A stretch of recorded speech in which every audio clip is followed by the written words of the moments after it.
Ay, magandang gabi mga boss, mga kamping, mga kabunyog. Ginabi na naman tayo, kalat ni. Ano mo na eh. Nagpa-practice na ako sa farm eh. Baka mamaya eh. Gawin akong caretaker ni Alex Go doon sa kanyang farm. Matagal ko na akong gusto talakayin to. No? Yung propesya para kay Kibuloy. Malagim daw ang sasapitin ni na BBM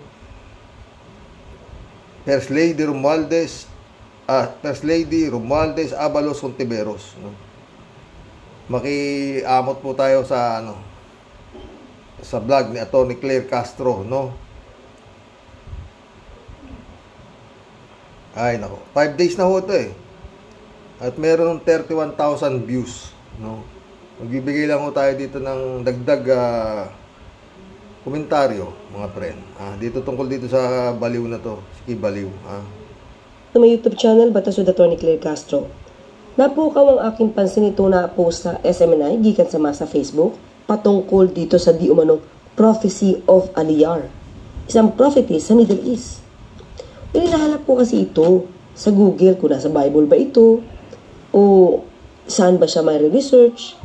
So welcome po ang lahat na may alam patungkol dito kay Prophetess Aliyar, na siyang nanghula sa magaganap di umano dito kina PBBM, FL, Martin Romualdez, Benhur Abalos at Riza Hontiveros.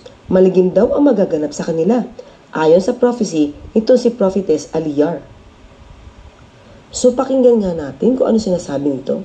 And I would read once again the prophecy from Aliyar, the kingdom artist and prophetess from the Middle East. Thus saith the Lord, the angel of judgment shall come upon you, Ferdinand Marcos Jr., Lisa Araneta Marcos, Martin Romualdez, Benhur Abalos. Alam nyo mga friend, akalain ninyong nakapangibabaw ito mga baliw na to dito sa Pilipinas, no? For you have oppressed and afflicted God's appointed Apollo Kibuloy. For the one who touches him touches the apple of God's eye. Hindi kaya kinikilabutan itong mga hype na to. Mga demonyo ito yung mga to. As you have grieved the Son of God, you shall be plagued with a deadly disease, a crippling condition. Ang taki mo, ginagamit nila yung Panginoon. Ang kakapal ng mukha talaga, grabe. A formidable disorder that even your nearest and dearest ones shall suffer terribly. It would be a dreadful curse, so devastating that existence itself becomes a burden. And thus it is written, of how much sore punishment suppose shall he be thought worthy who hath trodden underfoot the Son of God, and hath counted the blood of the covenant wherewith he was sanctified and hope. Tumatayo ho balahibo ko ha. Sa totoo lang. Holy thing and hath done despite unto the Spirit of grace. That's in Hebrews 10:29. Apollo, vengeance is within the domain of divine justice. In due time, the disaster of your enemies shall come. Their doom shall be ultimate. Your adversary shall be no more. It will not tarry. It shall happen without delay. We just received this, no? Sa napangalan natin, where the angel of judgment will come. It has already been prophesied. Riza Hontiveros. Yung angel of judgment na sinasabi nitong baliw rin na to, no? Dumating na nga siguro. Dahil ito na nangyayari ngayon dito kay Kibaliw. Ginajudge na siya ng angel of judgment, no? At patong-patong na yung kaso ng baliw na amo nito. No? Patong-patong na.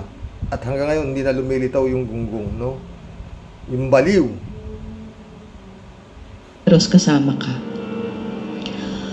At for the 38 years that his kingdom ministers existed here, sinabi, putik yan, 38 years? Pero alam nyo, no? Hindi ko pinapansin to eh. Sumikat lang ho talaga to nung parang umingay nung si Digong na yung kanyang best friend na nitong appointed son na to. Appointed son of God. Pero yung kanyang best friend, minumura si God. Anong klaseng kamangmangan, katangahan ang nangibabaw nung panahon ni Digong, no? Diyan sa Davao, lalo na, no? Diyan ang magkaspas ng todo itong baliw na to. Oo, pinayagan lang ni Quibulog to, ni Digong to, si Quibulog, totoo lang, hindi tanga si Quibulog, si Digong para maniwala sa baliw na ito. Oo. Sabi nga namin, ordained, this is ordained by God. This has come upon by the revelation. Butik yan, ordained by God daw yung kanilang, yung, dapat to talaga to, ma-read to eh. Kung ano man ang meron dito sa kingdom na to eh. Totoo lang. Oo. Wala pang ipinahayag, wala pang prophecy na hindi natupad. Lahat tinutupad. Dapat nga sumuko na yung amo mo, gago, para malaman na kung ano matutupad. Kasi wanted na yan hanggang Amerika. Kasi ang ministry ng ating mahal na pastor, meron siyang Solomonic ministry, Mosaic ministry, and prophetic ministry. And everything na sinasabi dito, it is prophesied, it will really come to pass. Well, nagtataka lang naman ako, kailangan pa ba talaga ni pastor ng ganitong klaseng prophecy? Hindi ba sabi niya, ang galing ni Atty. Claire. Sana makaisip naman tumakbo to ng Senado. Maski presidente, pwede to eh. Parang si Ciel Magno rin to eh, mga pres. Pareha silang mga oo. Ronald Llamas, yan ang dapat mga nauupo sa gobyerno. Si Kimo. appointed son of God siya? Frankly told us. Ito. Through the appointed. Ito, pinakamalaking kabaliwan na naman nitong gago na to. Pero anak ng putot. Anong klase? Napakinggan nyo. Son's revelation that night. An angel visited me. For a long time. Angel ba o chipay? An angel that night visited me. Di ba meron ka night duty? Buisit talaga to. Akala mo ang daming nagago nito. I've not been visited by angels. This night I was visited to dreams and vision. Maraming angel. Maski si Lucifer, maraming angel eh. Hindi. Agaya mo, marami ka ring angel. Di ba? Marami siya angel eh. Nina-night duty pa nga niya. O, di ba? And he said, your name now is my name. Purely. Naitsura ng mukha. That's the new name that he has revealed to the world. And he said,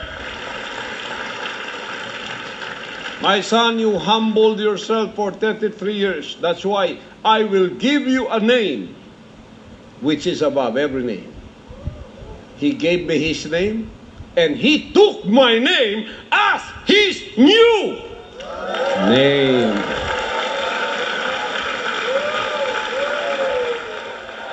So my name became his name, and his name became my name. I and my Father's name are one.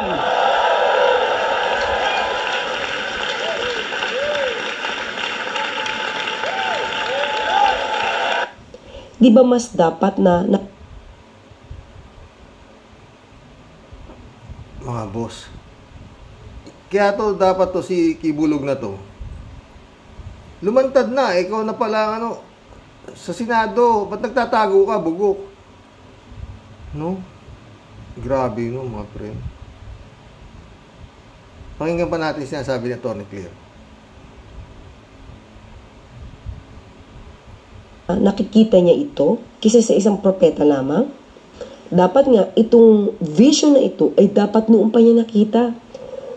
Nung siya ay masaya sa panahon ni dating Pangulong Duterte, nung sila ay nagmumotor-motor, nung sila ay nag-i-enjoy sa kanilang koleksyon ng mga baril, at umiikot-ikot kung saan-saan gamit ang jet plane. Nakita niya ba itong mangyayari sa kanya na ito? Yung magkakaroon ng warrant of arrest sa kanya, hindi lang sa Pilipinas, kundi pati sa US? Kasi kung mapapansin mo si Pastor Quiboloy noon, habang siya nagpo-programa sa SMNI, at habang tinuturigsa niya ang ABS-CBN, ang PLDT, ang SMART, ang Globe, hindi mo mababanag sa kanyang muka na mangyayari sa kanya ang nangyayari ngayon. So, hindi niya ito malamang nakita. Hindi niya nakita talaga, Attorney Claire.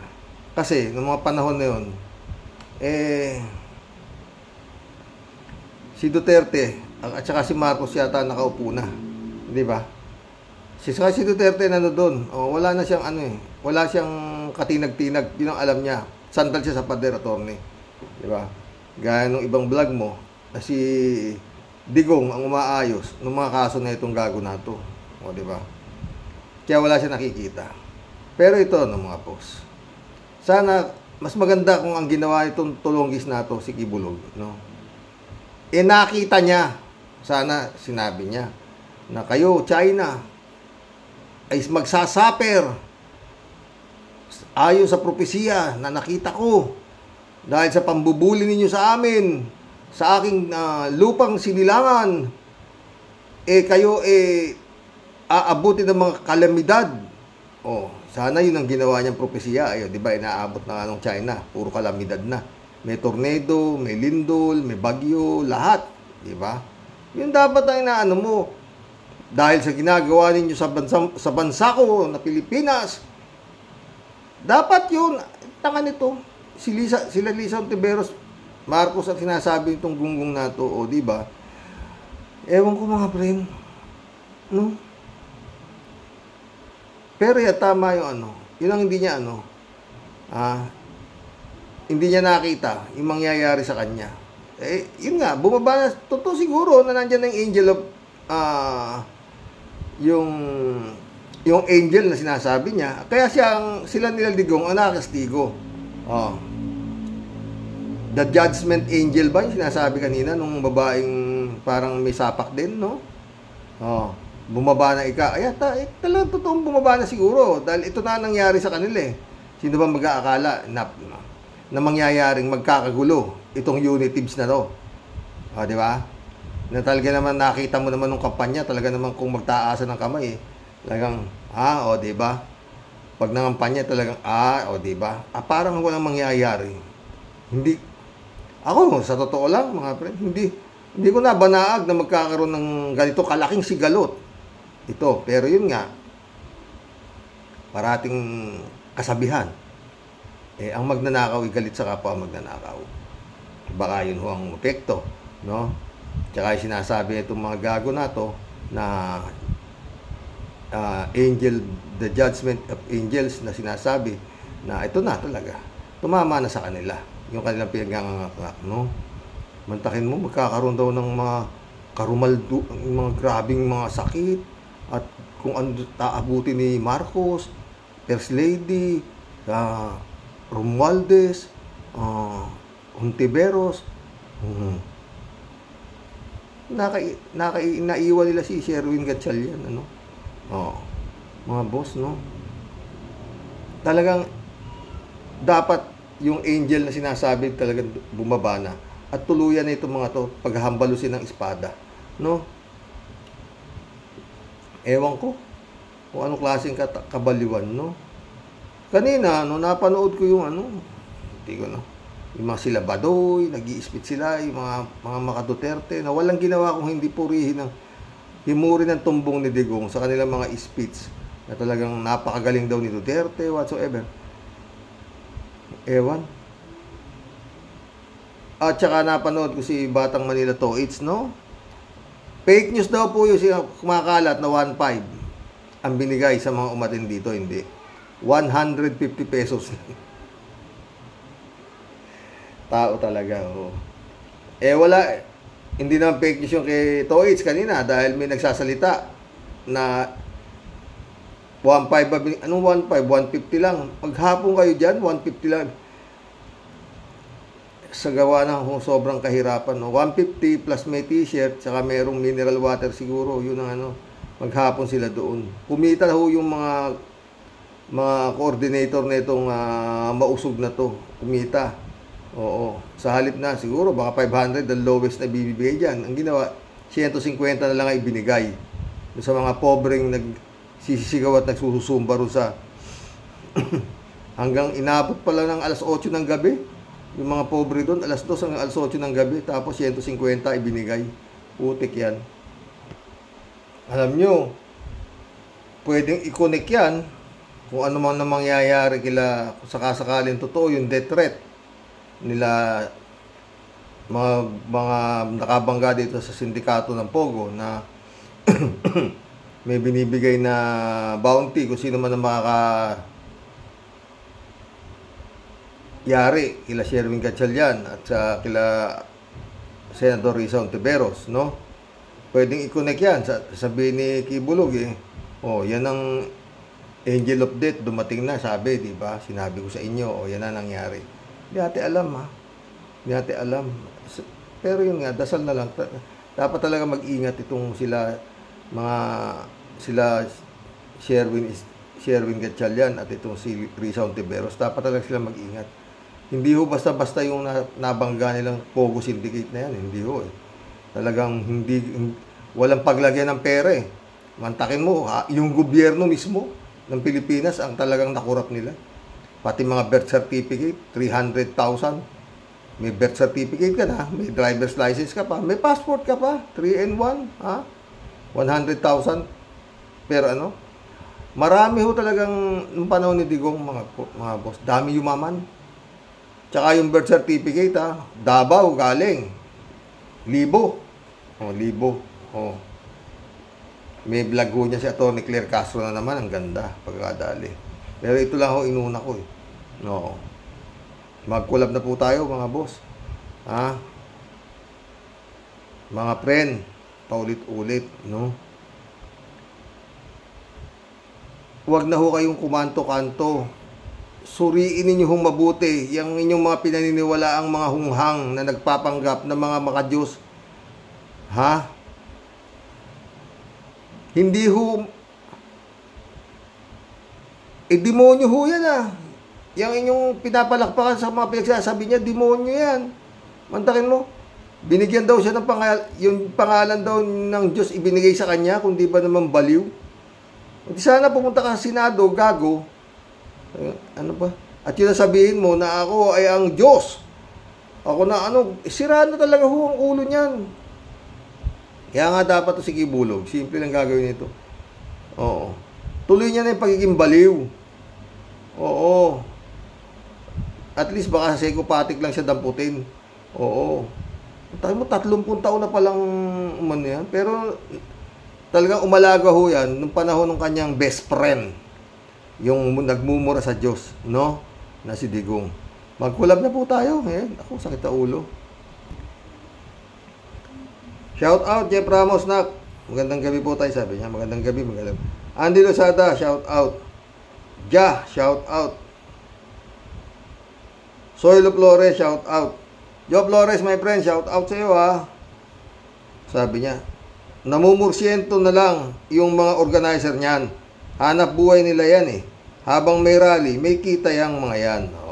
Yun. Kawawa yung mga tao. Binigyan ng 150. Patay tayo dyan. Berenya Chongko, welcome to the club. Good evening, Karox. Wala nang naniniwala sa kanila. Meron pa rin yung mga zombie. Federico Mandak, shout out. Rally na maisog, laging nauusog. Walang tamang dahilan para magkaroon ng people power. Asan yung mga supporter ni Sara? Nasaan yung mga in-interview ng Pulse Asia Survey daw na tumaas lalo ang trust rating ni Sara at bumaba naman ang rating ni PBBM? Wala bang batas na nagbabawal sa mga survey na yan dahil yan ang mind conditioning? Mag-survey sila pero huwag ibalita ng mainstream media. Huwag nilang bigyan ng importansya. Pwede sila sa YouTube or Facebook kasi pwedeng hindi yan paniwalaan. Dapat kontrolado ng gobyerno yung survey na yan. Ang kaso nga, Federico mukhang gobyerno nagpapatakbo yan Parang ganun, di ba? Mantakin mo, alagang-alaga nila yung Duterte sa survey. Anak ng kamote. Di ba? Federico Mandaco. Xerox. Sa dinami-dami ng mga taong may warrant of arrest, walang naaaresto maliban doon sa isang tao ni Kibuloy. Baliwala na ngayon ang warrant of arrest, basta mga big time ang hinahanap. Pero pag walang pera, saglit lang, kulong agad. Pag minalas, tigok pa. Sasabihin ay nanlaban daw. Sa mga big time gaya ni Bantag Kibuloy Go, Waping, nagmamakaawa ang gobyerno para sumuko na lang sila. Puro press release sa media. Alam na namin kung saan sila nagtatago, sabay sabi, please sumuko na kayo, putik yan. Si Abalos yan, si Abalos. Mamakaawa sila, di ba? Sumuko ka na, Kibuloy. Si Go, putik, sumuko ka na. Pinakita pa yung kanyang titiran, aircon, lahat, kumpleto. Madudulas nga raw yung langaw, eh. Walang langaw, David Alin Mendoza, shout out. Good evening po, Karox at sa mga Rocky Warriors. Mga bayaran naman po ang mga sumasama dyan sa maisog rally nila. Itigil na ng mga DDS ang pananaginip nila na sumamas ang kakamping sa mga rallies nila. Matatalino at nag-iisip ang mga kakamping. Di gaya ng mga DDS na mga zombies ang dating. Totoo yan, David Alin Mendoza.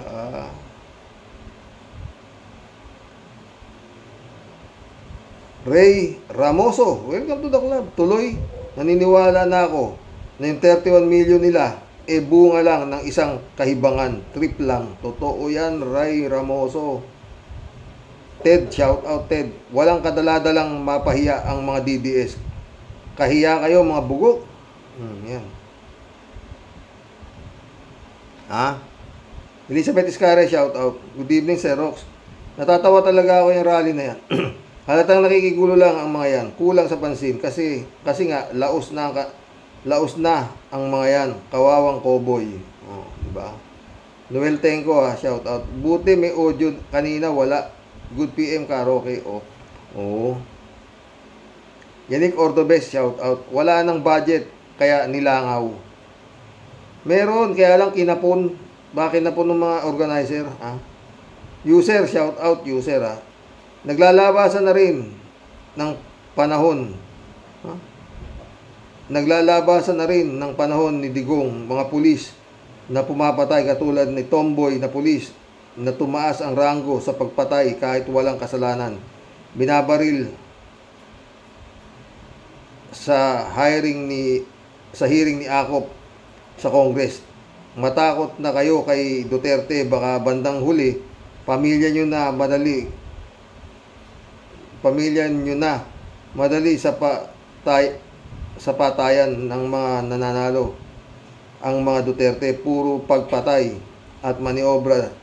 Ang Diyos Satanas at siya daw ang papalit kay Satanas.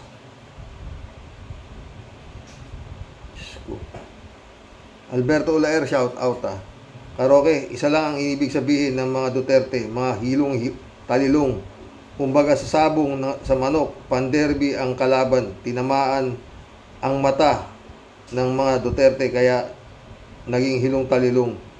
Parang may kabag ang mga utak ng mga Duterte, pati ang mga followers nila may kabag na din ang mga utak sa mga bulls shit, Karoke, kaya ayaw umatin sa zona ni PBBM si Sara Duterte Carpio, baga ma-interview siya, hindi niya alam, itok-itok Sara Duterte Karoke. Noel Tenko, palagi ko Karoke, ang alas ni Digong kay BBM pareho silang nandaya last election. Pwede. Go for broke na? Parang ganon. Alam nga naman, ikaw lang makinabang sa pandaraya. Ganon, diba? Bubulgar na natin na nangyari. Sana, bubulgar na. Parang ganon. Kaya sabi ni Sara, kailangan mag-usap tayo, Parang ganon, Gundi, sama-sama tayo sa kangkungan. Patay tayo dyan. Sana, ganon, di ba? Elizabeth Iscareo, dagdag comment ko pa po dyan sa mga pakanana rally na yan. Halata namang may nagpopondo dyan. Isa pa, yung mga nagrarally na yan, mga walang kwentang tao ang mga yan. Kulang sa utak at nagpapagamit sa mga Duterte na gusto lang magulo ang administrasyon ngayon kasi nga no choice sila at lumalabas na lahat ng baho nila. Dito ako naniniwala na may Diyos sa mundo at mas may makapangyarihan sa kanila. Thanks God at kumilos kayo para sa aming mga Pilipino. Talagang may Diyos, friend. Paulit-ulit ako. Pag ang tao naka-imbento ng buto, o wag na sila mag-imbento, kopyahin na lang nila. Maski anong klaseng buto, kopyahin nila. Kung anong component meron. Tapos itanim nila. Pag tumubo yung ginawa ng tao na buto, walang Diyos. Automatic na po yun. Yun o, hindi kayang ibigay. Buhay. Marami dyan. Yung gagaling na doktor. Nagbibigay sila ng taning sa tao. Lumalagpas eh. Ibig sabihin hindi sila perfecto talaga. Si God lang ang perfect eh. Kaya nga Diyos, di ba?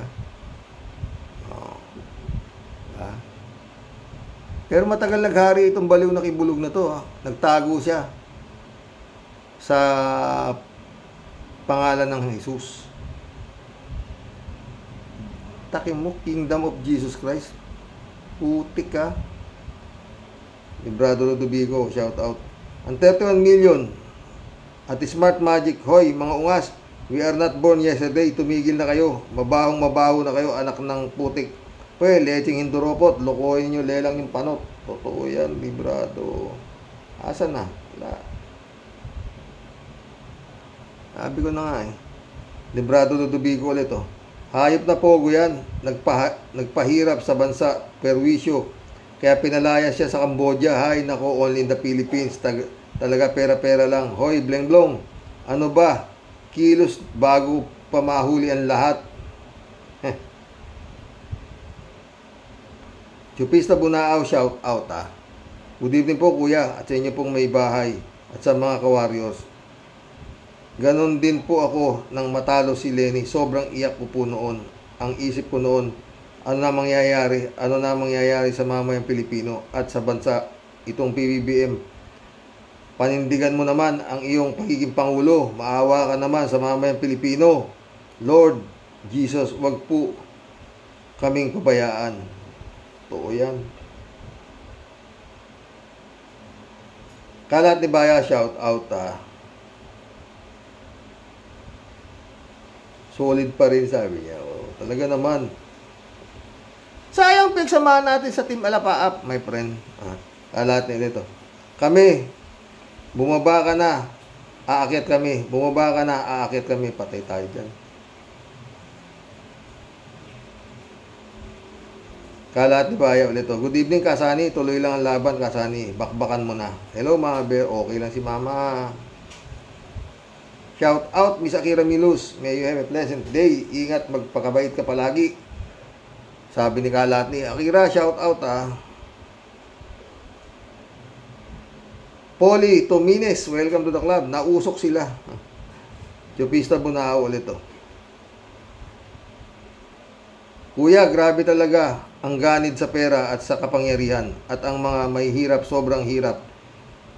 Sobrang hirap na sa taas ng mga bilihin at ang mga kawatan. Ahayay naman ang buhay. Sensya kuya, may double po akong salita. Nauna ko pong comment. Showbiz na lang po tayo kuya. Sam AJ, shout out Karox. Hindi ba si BBM pagkatapos ng 2028 siya ang last president ng Pilipinas? Oo. Last president siguro to. Raul Villanada, shout out. Greetings Kuya Rox at sa inyo may bahay. God is good all the time. Sinabi mo pa. Basta yun na ako mga friend. Samahan nyo ako. Pag may problema tayo, tingin tayo sa mas may problema sa atin. Wala na tayong problema. Oo. Huwag tayong titingin sa mas mataas sa atin at katakot-takot ang problema na aabot sa atin. Diba mga friend? Ako ganun ako eh. Oo. Dito. Marami rito sa mga kapitbahay. Mas maganda-ganda naman tayo. Hindi mas gumiginhawa yung ano. Pero marami rin dito na talagang may mga kaya. Ay, hindi ako dun. Pero mga kaibigan ko sila. Oo. Raul Villanada ulit, oh. Wala nang kabuluhan sila Digong nyo. Hindi na kasi sila pinag-uusapan. Yan maisog. Magtatapon lang ng pera na kanilang kinulimbat. Hindi kumikita yung mga ano yan, organizer. Si Vivian Burles nandun, oh. Taba. Ang ganda yan eh. Nakita ko nun yan dito sa Isabela eh. Kasama nung isang politician dito sa Sabungan. Oh, ang ganda, nung sexy. Walang ka makeup pero ngayon mukhang hindi na, no? Raul Villanada ulit, oh. May posibilidad at kaya ng mga pogomaniacs ang karumaldumal na krimen at umupa ng kriminal. O may posibilidad talaga yun, Raul. Kaya dapat sila Sherwin Gatchalian eh. Talagang lahat ng pamilya nila, mga anak nila ganyan, may mga bodyguard sila. At wag silang naglalabas ng bahay, no? Friend Sherwin Sapeda, shout out Tia Deli. Salamat ulit, friend, sa totoo lang. Laking tulong. Christian Sen, July 7 Alcantara, shout out sa inyo dyan, mga friend. Amy Bingson, friend Amy Dolor Gracia, shout out sa inyo dyan, sa Italy. Eman Scalona, shout out Sabi ni friend Sherwin, mabusangot na rally pagbati po ng Impong Basyang Team Tia Deli sa mga nakakausog at ayaw pong magsitigil na yawa na pakalat-kalat po kung saan sa ang sulok ng nagsusulputang parang mga kabuti. Masasabi ko po ay nako, ambot sa imong lawlaw na lubot. Tawa naman siya, tawa. Di ko po talaga maintindihan si Rox. Ano po ba talaga ang pinaglalaban ng mga buwisit na yawa? Ano po? Parehas tao. Ang gusto nilang mangyari, Tia Delica, bababa raw si Sara. Si Bengbong at ipapalit daw si Sara. Gago talaga araw-araw, di ba, friend? Hoy, mga kurimaw na Indorobot, kayo nga magsiayos na, mga damontres kayo, hindi kayo nakakatulong at lalong hindi nyo mapapababa sa trono kung sino man yung gusto ninyong patalsikin at pabawain sa pwesto. Ano yan? Para lang kayong nagpapababa ng kuting? Aber? At sino naman ang gusto ninyong ipalit na upo? Si Madam Fiona at susmiyo mga mahabaging langit. Wag na toy, oy. Nako, kayo nga yung mga yawa kayo magsitingala kayo sa langit at kayo lukuban ng tamang espiritu sa inyong pag-iisip. Malalim yan, Tia Deli, mga balat mo, sa konting barya at libreng t-shirt, basta may rally, kayo ay sasabit. May mineral water pa, ikaw naman. Anong mapapala, hirap at pasakit ang ipinaglalaban inyong papatalsik? Ayaw daw ni Fiona dahil siya ay galit sa tuwing may presscon ang lagi niyang sambit.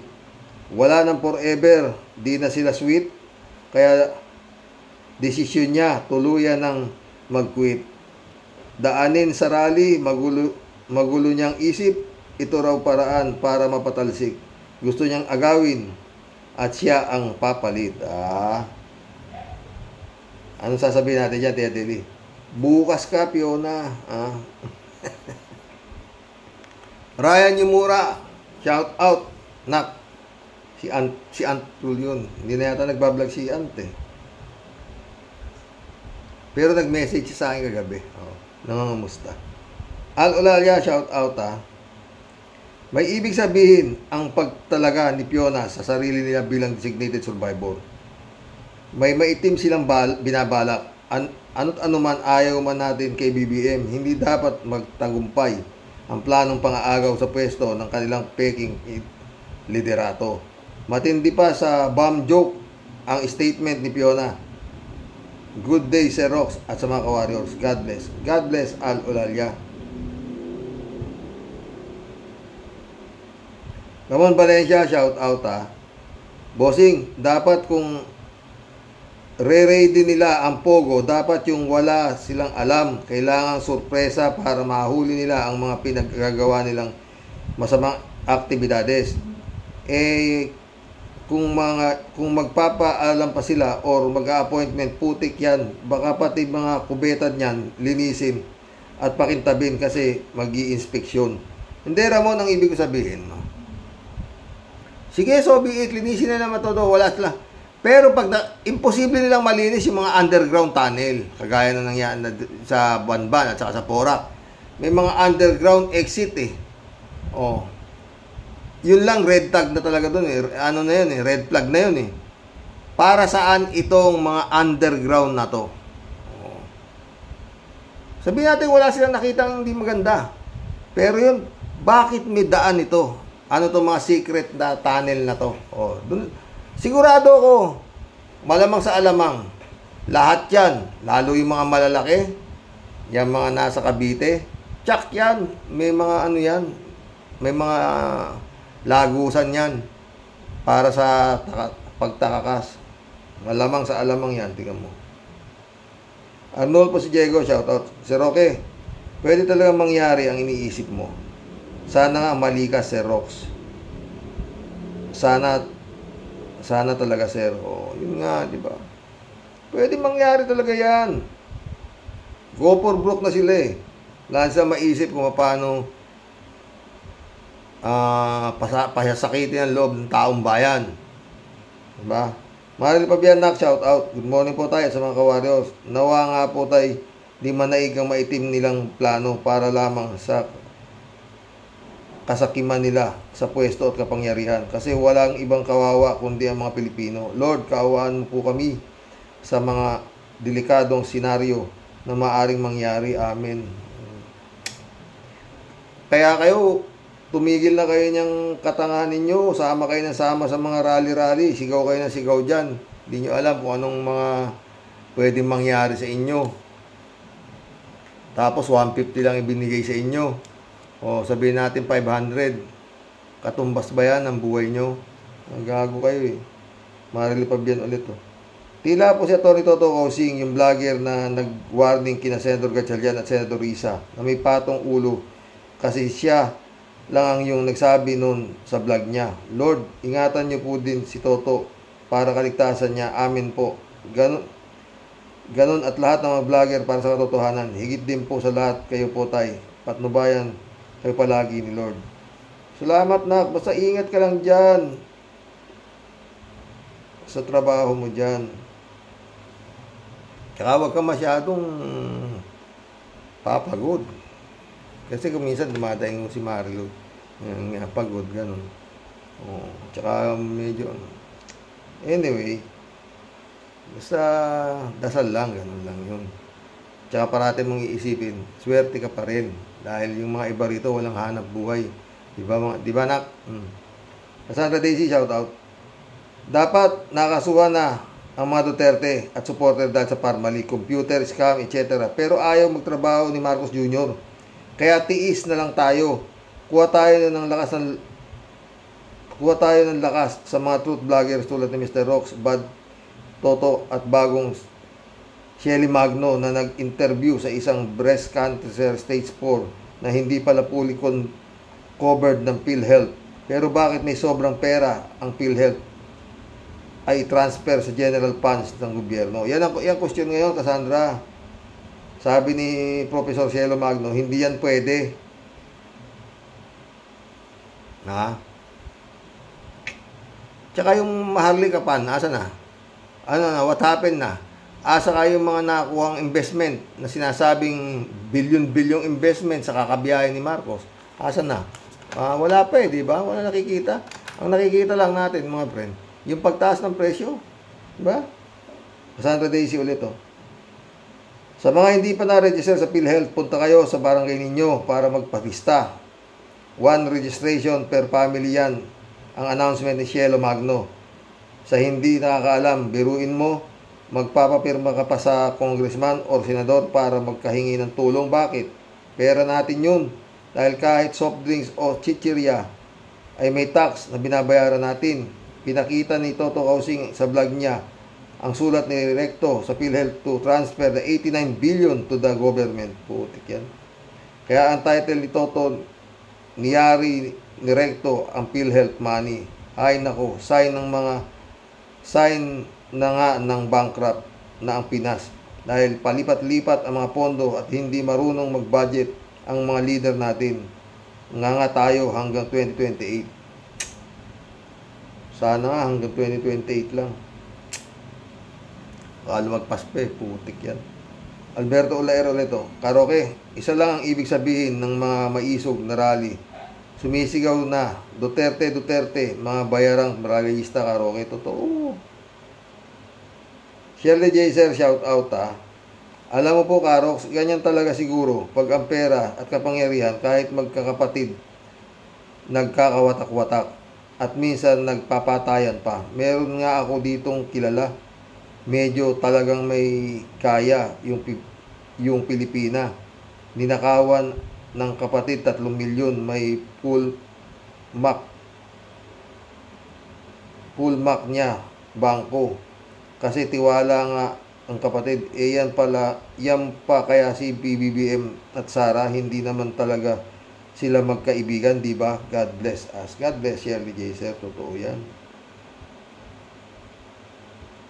Shirley J. Sir ulit, Diyan mo makikita yung mga politiko na mga walang talagang sa isip na maglingkod sa mamayan. Ilang beses na ba silang nagpaparally? Sobrang sayang ng pera. Saan ba galing ang pera na yan na inuubos nila ng kakarally ng mga DD na yan? Sa palagay ba natin sa sarili nilang bulsa galing? Daming naipon nung panahon ng tatay nila. Ano po, Karox? Totoo yan, Shirley. Edgardo Nakpil, welcome to the club. Mapupuno ba ang basketball court sa dami ng tao? Mukhang pang half court lang Eduardo 3JC Hope, shout out. Tawa-tawa ka na naman. Si Maharliko, ayun, nagmamakaawa na ang kanyang mga subscriber, pati na mga anak, kapatid, kapitbahay, mag-rally na daw. Hay, hintay na lang nila ang 2028 at tumakbong presidente si Aling Sara. Wag na nilang aksayain ang laway nila sa kakangaw-ngaw sa mga rally dahil hindi po bababa si BBM sa pwesto. Ano siya, baliw? Nakatulad ng mga DDS. Hay, hirap makaintindi mga to. Bobo nga, paano hindi mahirapang umintindi? 3JC Hope ka, 3JC Hope ulit Imagine mo, Sir Rox, kung si Aling Sara ang papalit kay BBM, Madre Bio Pedrito. Siya ay talagang walang alam to run the country. Pang mayor lang ata talaga ang skill niya. Kung meron man, wala siyang alam sa pagpapatakbo ng bansa. Kung tinatanong ng media sa opinion niya, laging no comment na sagot. Tinatanong ni Senator Hontiveros tungkol sa confidential fund na ginastos niya sa loob ng 11 days. Ang pinasasagot niya ay yung deputy niya. Kaya binara siya ni Senator Risa. Walang comment na nangyari sa West Philippine Sea at sa China, pero kay Gibbs, mahaba ang comment niya. So, would you entrust the Philippines to her? Nanang ko po. Totoo yan. 3JC Hope ka. 3JC Hope ulit. Sir Rox, nararamdaman na kasi ni Sara na malabo na siya sa 2028 dahil sa hindi pagsunod ni BBM sa usapan nila. Yon, tiyak yan. At hindi siya susuportahan ni BBM na maging presidente ng 2028. Dahil tiyak ding babalikan siya ni Sara. Kulong silang buong pamilya at baka malimas pa ang kayamanan nila. Kaya di papayag si BBM na makapwesto si Sara sa 2028. Ang dapat niyang gawin, 3JC Hope, ngayon pa lang, tapusin niya na yan. Habang nasa power siya. Ilang taon na lang, di 2028 na. Baka kailangan niyang tapos na yan. Yan, Duterte. Especially, dapat makalaya na yung Davao. Diba? 3JC ulit. Sir Rox, tama ka. Triad ang nakabangga nila Senator Risa at Senator Gatchalian. Pero no more turning back. Nang dahil lang sa Dalawang tumakas sa Pogo sa Banban na halukay ang di dapat mahalukay, na tinamaan ni Alice in Pig Farm at nag-domino effect na. This is Pandora Box. Salamat sa dalawang tumakas. They should be heroes. Totoo. Kung hindi doon wala 3J Shop ulit. Sir Rox, yan Davao na yan, unti-unting sisibakin din yan ni BBM para hindi na mga forma sa 2028. Sana nga. Misael Edwin, my friend, shout out. Karox, ginabi rin ako pero nanood pa rin ako. Sana nga mali ka. Pero kung tama ka, patay. Ay, salamat ulit, Misael. Misael. User, shout out. Ayon sa 2017 year-end report na pinalabas ng PCOO, more than 20,000 Filipinos are pinapatay ni Duterte kada isang araw from 2016 to 2017. User ulit, Duterte is a killer, addict ayon sa PCOO kasi natutuwa siya pag marami ang pinapapatay niya. User ulit Attorney Lenny is the best Philippine leader. Masipag, hindi magnanakaw, makamahirap, masinop, at paggamit ng pera ng taong bayan. Totoo yan, user. Totoo yan. Kaya lang, yun nga ewan ko dito sa gobyerno na to. Pag matino ka kagaya si Prof. Cheryl Magno, tita mo, hindi niya kinaya kaya nag-resign na lang siya di ba? Mission accomplished mga sir. Hanggang bukas po muli. Shout out Brother Eli Asisio. Adorasyon Di Maranan, Mirna Regalado, shout out sa inyo mga bren. Pitch Rumingan, Nak SKL Vlog. Hanggang bukas po muli. God bless. Anak Aboy Paraiso, shout out. Good night. God bless.